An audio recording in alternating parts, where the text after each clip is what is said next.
சங்கரன்கோவில் அருகே உள்ள நடுவக்குறிச்சியில் குடியிருப்புகளுக்கு மத்தியில் அமைந்துள்ள டாஸ்மாக் கடையை அகற்ற வலியுறுத்தி பெண்கள் போராட்டத்தில் ஈடுபட்டு வருகின்றனர். இதுகுறித்த தகவல்களை செய்தியாளர் நாகராஜன் தருகிறார். அவரோடு பேசலாம். நாகராஜன், எத்தனை ஆண்டுகளாக அந்த கடை அகற்றப்பட்டிருக்கிறது?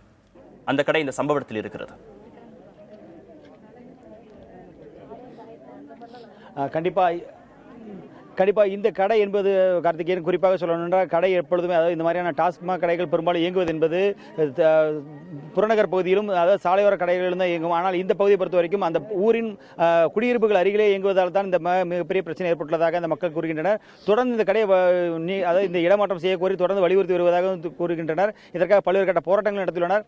தற்பொழுது இந்த கடையை மூட வேண்டும் அல்லது இதற்கான ஒரு நிர்பந்தத்தை அரசுக்கு விதிப்போம் என்று தெரிவித்துதான் இந்த போராட்டத்தை ஏற்படுத்தியுள்ளார்கள். இது அதிகமாக பெண்கள் இந்த போராட்டத்தில் கலந்து கொண்டார்கள். அவர்களிடமே இது குறித்து கேட்கலாம். ஆமா, சொல்லுங்க. பபிதா நம்ம இருக்கா, அவர்கிட்ட கேட்கலாம். சொல்லுங்க, என்ன காரணத்துக்காக இந்த கடையை மூடணும்னு சொல்லி போராட்டம் நடத்திட்டு இருக்கு? ஒயின் ஷாப்ல நிறைய குடும்பங்கள் பாதிக்கப்படுது. ஸ்கூல் பசங்க, காலேஜ் பசங்க முதற்கொண்டு சின்ன பசங்க முதற்கொண்டு எல்லாருமே இந்த குடியால பாதிக்கப்படுறாங்க. அதனால இந்த கடையை கண்டிப்பா எடுத்தாகணும். இது எடுக்கிற வரைக்கும் எங்க போராட்டம் தொடரும். கலெக்டர் ஆர்டிஓ வந்தாதான் இந்த போராட்டத்தை நாங்கள் கைவிடுவோம். நீங்க சொல்லுங்க. மட்டுமல்லாது தமிழ்நாடு ஃபுல்லா இருக்க எல்லா ஒயின் ஷாப்பையும் வந்து கண்டிப்பா தடை பண்ணணும், இதை எடுக்கணும்.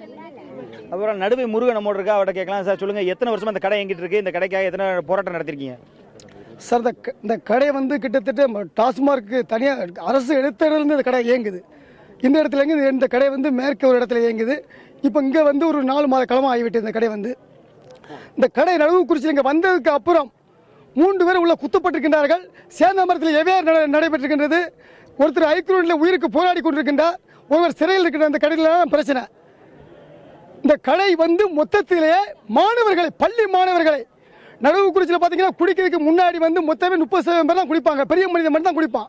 இப்போ 7 வயசுலேருந்து 60 வயசு வரைக்கும் எல்லாம் குடிக்கிறான். இது வேதனையாக இருக்கின்றது. தலைவர் வைகோ அவர்கள் தமிழகம் முழுவதும் போராடுகின்றார்கள். மதுபானத்தை அடைக்க வேண்டும் போராடுகின்றார்கள். வைகோ தலைமையில் இந்த போராட்டத்தை தீவிரப்படுத்துவோம். தமிழ் அரசுக்கு எச்சரிக்கை விடுகின்றோம். கதையை நீங்க கேட்டிருப்பீங்க. அதே போல இந்த மாவட்ட நிர்வாகம் தரப்புல இது சம்பந்தமா மாவட்ட நிர்வாகத்திலிருந்து தெரிவிச்சிருக்கீங்களாமா? அதாவது இந்த கடையை மூடணும் அப்படிங்கிற சம்பந்தமா? இல்ல, இப்ப தெரிவிச்சிருக்கோம். நடவடிக்கை எடுக்க ஒரு நடவடிக்கை எல்லாம் எடுக்கல. எங்களுக்கு இதனால ரொம்ப பிரச்சனையா இருக்கு. வீட்லயும் சரி, அடுத்த இடத்துலயும் சரி, குடிச்சிட்டு வந்து அங்க இடத்துல எவ்வளவு நாங்க சும்மா உட்காந்தா கூட தட்டிட்டு கூட போறாங்க. அப்ப நாங்க என்ன எப்படி நாங்க இருக்கவா என்ன செய்யறாங்க? அதனால இந்த கடை அடைச்சே தரணும். 3 நேரம் நாங்க மனு கொடுத்து எங்களுக்கு என்ன கேட்க வரல, கேட்டு கொடுக்கல. அதனால நாங்க மனு கொடுக்கல. நாங்க இந்த இதை வந்து நீங்க எப்படியாச்சும் நிறுத்தணும். இன்னைக்கு என்னென்ன போராட்டங்கள் முன் வச்சிருக்கீங்க? இப்போ இன்னைக்கு கடை இன்னைக்கு விடுமுறை அப்படிங்கறது அறிவிக்கப்பட்டிருக்கு. இந்த நேரத்தில் உங்க போராட்டத்தை வாபஸ் பெற்றுக்கலாம் அப்படி இல்ல. நாங்க இன்னைக்கு இல்லாட்ட நாளைக்கு நாள் நாங்க இருப்போம்.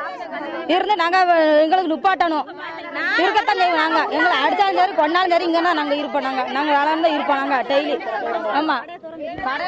கார்த்திகேயன், நீங்க கேட்டிருப்பீங்க. அதாவது இந்த மக்கள் பொறுத்த வரைக்கும் மிகப்பெரிய அளவில் அதாவது இவங்களோட எண்ணம் என்பது இந்த கடையை முழுவதுமாக அகற்றப்பட வேண்டும். அதற்கான உத்தரவை மாவட்ட நிர்வாக தரப்பிலும் டாஸ்மாக் நிர்வாக தரப்பிலும் தெரியப்படுத்த வேண்டும். அப்படி இல்லையே இந்த போராட்டம் முழுமையாக நிறுத்தப்படாது என்று தெரிவித்திருக்கிறார்கள். கார்த்திகேயன், நாகராஜன், டாஸ்மாக் நிறுவன அதிகாரிகள்கிட்ட உங்களால பேச முடிஞ்சதா? இந்த கடைகளை அகற்ற தொடர்பாக பொதுமக்கள் கொடுத்த மனுக்கள் மீது ஏன் இதுவரைக்கும் நடவடிக்கை எடுக்கலன்னு அவங்க ஏதாவது காரணங்களை சொல்லியிருக்கிறாங்களா?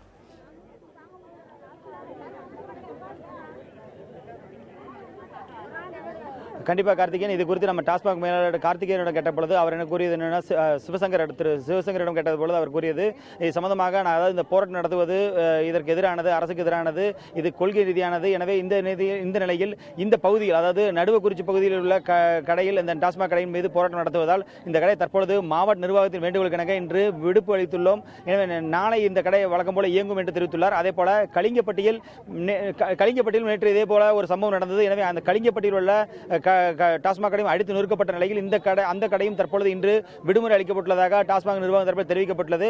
மேலும் நாளையும் அந்த சம்பவம் அந்த இடத்தில் அந்த ஏதேனும் ஒரு சூழ்நிலை அதாவது அசம்பவ சூழ்நிலை ஏற்படுமாய் தவிர்ப்பதற்காக நாளையும் அதற்காக விடுமுறை அளிக்கப்பட இருப்பதாகவும் அந்த டாஸ்மாக் நிர்வாக தரப்பில் தெரிவிக்கப்பட்டுள்ளது. கார்த்திகேயன்.